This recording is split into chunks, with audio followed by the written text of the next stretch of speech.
Well, dear congregation, dear friends, I ask you to please now turn your very prayerful attention to those words that I read to you earlier in your hearing there in 1 Kings chapter 11. We arrive in our consecutive week-by-week studies in this chapter 11 of the book of 1 Kings. Last time, if you remember, in chapter 10, we saw King Solomon, his great rise to fame. God had given him tremendous wisdom.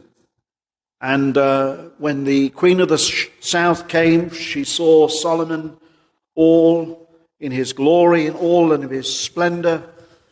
And in this sense, Solomon is a type of Christ in terms of his grandeur, in terms of his great power and wisdom.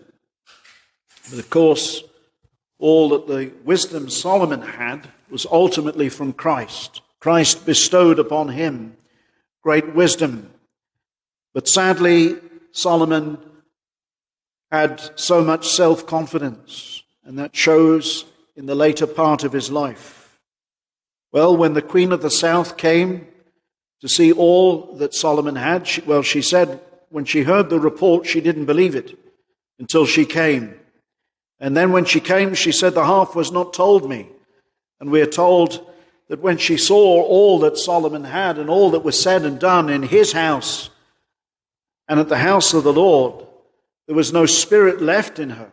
That is, she was left completely breathless, and she was speechless when she saw all of these things. Well, his fame had gone into all the world.